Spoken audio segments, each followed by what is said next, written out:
अस्सलाम वालेकुम नाज़रीन, इस वक्त आपको लाइव अपडेट दे रहे हैं। गुल प्लाजा का मकाम है और यहाँ पर स्नाकल वाटर बाउजर पाकिस्तान कराची भर में जो जिस इदारे के पास पानी बुझाने के आलात हैं वो तमाम की तमाम यहाँ पर गाड़ियाँ फायर ब्रिगेड का अमला पहुंचा हुआ है और ये रात से मुसलसल आग बुझाने की कोशिश की जा रही है। ताहाल अभी तक इस आग पर काबू नहीं पाया जा सकता है। कूलिंग का अमल तो उसके बाद शुरू होगा कि कब आग पर काबू पाने के बाद। तो हम देख रहे हैं कि स्नारकल से पानी का छिड़काव किया जा रहा है। पाकिस्तान एयरपोर्ट अथॉरिटी की गाड़ियां मौजूद है, पाकिस्तान नेवी की फायर ब्रिगेड मौजूद है। इसी तरीके से जो वाटर टैंकर है उनको मंगाया जा रहा है पानी की, ताकि पानी की शॉर्टेज ना हो। मगर हालात बेकाबू है। इस वक्त ताजियों की बहुत बड़ी तादाद अफसरदा है, परेशान है, जो यहाँ पर खड़ी हुई है, क्योंकि ये चारों तरफ से बिल्डिंग को हम देख रहे हैं कि आग ने घेर लिया है। मेज 9 से आग शुरू हुई, जिसने पहला ग्राउंड फ्लोर, उसके बाद फर्स्ट फ्लोर पे सेकंड फ्लोर, यानी ये आग छत तक पहुंच गई है। इस वक्त कोशिश की जा रही है कि आग पर किसी तरीके से काबू पाया जा सके, मगर ताहम जो हुकाम है वो इस पर नाकाम नजर आते हैं। अरबों रुपए का सामान जलकर खाकस्तर हो चुका है। ये हालात है यहाँ के इस वक्त, क्योंकि कॉर्डन ऑफ कर दी गई है। इस गली से भी गुल प्लाजा का रास्ता है, यहाँ से भी पानी का छिड़काव किया जा रहा है। इसके पीछे जाते हैं जो सदर बाजार की तरफ रास्ता जाता है, वहाँ पर भी ये एमेजना रोड है, जो दोनों तरफ ट्रैफिक को बंद कर दिया गया है, क्योंकि इस वक्त आग तीसरे दर्जे की 17 घंटे से दी जा रही है। 17-18 घंटे हो चुके हैं, मगर आग पर अभी भी ताहाल काबू नहीं पाया जा सका है। और इस वक्त कोशिश की जा रही है कि जो इतलात भी है कि चंद बल्कि 70 से 100 अफराद के मुतालिक कहा जा रहा है कि जिनसे रात में रास्ता हो रहा था, जो अंदर फंस चुके थे, वो उनसे अब राब्ता भी नहीं हो पा रहा। ये बड़ी खतरनाक बात है कि तकरीबन 100 से ज्यादा अफराद के बारे में कहा जा रहा है कि जो अंदर फंसे हुए थे, जिनमें बच्चे भी थे, फैमिलीज भी थी, जो शॉपिंग करने के लिए आए हुए थे यहाँ पर, और इसी तरीके से यहाँ पर वो ताजिर भी थे। तो बड़ी खतरनाक बात है, क्योंकि माल का नुकसान तो होगा, मगर जानी नुकसान उससे ज्यादा खतरनाक है। और कई लोग ऐसे हैं जो अपने प्यारों को ढूंढ रहे हैं इस वक्त, किसी तरीके से उनके प्यारे उनको मिल जाए, क्योंकि कई लोग शॉपिंग करने आए, खुशी का मौका था।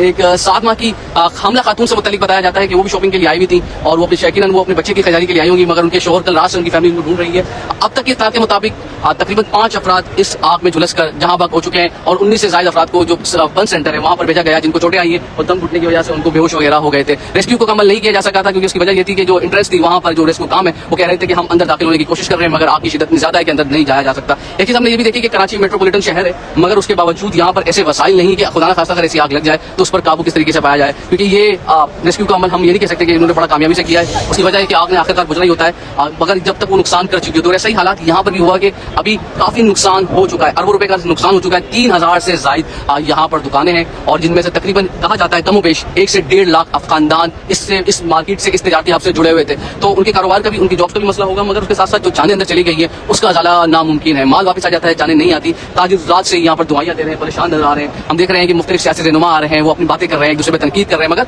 अभी तक वो हातमी तौर पे अंदर जाने में हम देख रहे हैं कि कोई कामयाब नहीं हो सका है। तो बड़े खतरनाक मनासिर है। अल्लाह ताला से दुआ कीजिएगा कि जितने भी लोग हैं उनको सब्र हो और नुकसान का ज़ाला हो सके, हुकूमत सिंध को नुकसान का ज़ाला करे, क्योंकि देखिए अभी भी जो पानी का छिड़काव वो बाहर से ही किया जा रहा है। अब तक फायर ब्रिगेड का अमला, रेस्क्यू 1122 है, वो अंदर नहीं जाने में, दाखिल होने में कामयाब नहीं हो सके। तो ये इत्तलात है और ये हालात है। देखिए क्योंकि ये यहाँ से भी एक इंट्रेंस है, रोड से थी और उसके बैक साइड से भी इंट्रेंस है, तो चारों तरफ बड़ा एक शॉपिंग मॉल है कराची का, इसमें अरबों रुपए का कारोबार किया जाता है। लेकिन आज ताजिर यहाँ के बहुत अफसरदा है और परेशान है। मैं आपको सारी मीडिया यहाँ पर खड़ा हुआ है, आवाम की बड़ी तादाद है जो ताजिर है, जो खानदान के लोग हैं, जिनके लवाकिन जो अंदर रह गए, तो उनको ढूंढने की तलाश के लिए आए हुए, बहुत बड़ी तादाद यहाँ पर पहुंची हुई है। और ये देख रहे हैं इस वक्त भी आग के जो धुएं हैं वो अगर आप मज़ार कायद की तरफ से आते तो आपको वहां से ये धुएं उठते हुए नजर आते हैं। इतने शदीद धुएं अभी तक, क्योंकि अक्सर बेशतर होता है कि 3, 4, 5, 6 घंटे के बाद आग पर काबू पाया जाता है, मगर अभी तक क्योंकि धुआं काला है, फायर ब्रिगेड के हुकाम से जब आप उनकी अगर आप पूछे टेक्निकल तौर पर कि आग पर किस तरह से काबू पाया जा सकता है, तो वो बताते हैं कि अगर धुआं व्हाइट होना शुरू हो जाए तो इसका मतलब है उस हिस्से पर काबू पाया गया है। देखिए यहाँ पर व्हाइट है, यहाँ पर काला धुआं नजर आ रहा है, इसका मतलब है यहाँ आग ताहाल अंदर लगी हुई है, इस हिस्से पे काबू पा लिया गया है। तो ये एक हिस्से में लग रहा है कि वहाँ से व्हाइट धुआं उठ रहा है और दूसरे हिस्से में काला धुआं उठ रहा है, क्योंकि वहाँ तक काबू नहीं पाया जाता है। तो ये हमने यहाँ से भी बातचीत की कोशिश करेंगे इसी तरीके से। छिपा है, वॉलंटियर पहुंचे हैं, ईदी है, तमाम लोग पहुंचे हैं यहाँ पर, और यहाँ पर बहुत ज्यादा लोग गमगीन है, अफसरदा है, परेशान है, निढाल है, और वो दुआइयां दे रहे हैं कि कराची इतना बड़ा शहर जहाँ पर इतने वसाइल की बात करते हैं, मेट्रोपॉलिटन की बात करते हैं, हम कहते हैं पूरा पाकिस्तान कराची पालता है, मगर कराची का वारिस कौन है? कराची क्या लवारिस है? इस तरीके से आप कराची को बेयारो मददगार छोड़ देंगे?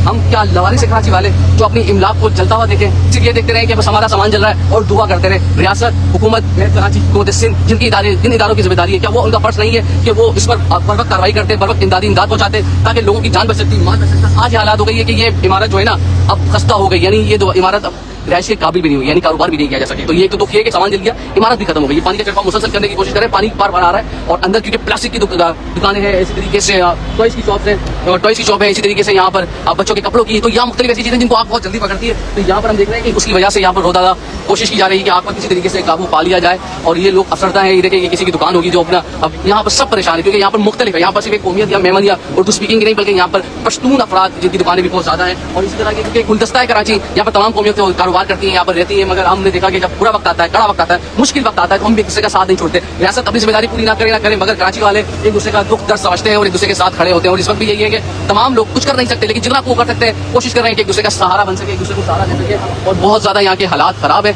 अब मैं क्योंकि अल्फाज क्या बोले इंसान इसको, क्योंकि जब हमने ड्रोन शॉट्स लिए आपको अभी भी मुसलसल धुआं देता हुआ नजर आ रहा है। तो ये हालात इस वक्त ये देखिए, पानी का छिड़काव यहाँ से भी किया जा रहा है, पानी का छिड़काव यहाँ से भी, और पानी गली के अंदर और उस दूसरी साइड तरफ जाएंगे तो वहाँ से भी पानी का छिड़काव किया जा रहा है। और ये दुआ कीजिएगा कि कोई मौजा हो जाए कि जो अंदर लोग फंसे हुए हैं वो बायसे भाई हालात बहुत बुरे हैं यहाँ के। तो अभी कराची वाले बतौर आप क्या ताजिर है या लोगों को यहाँ के रिहायशी है, तो कल रात से आग लगी हुई है यहाँ पर।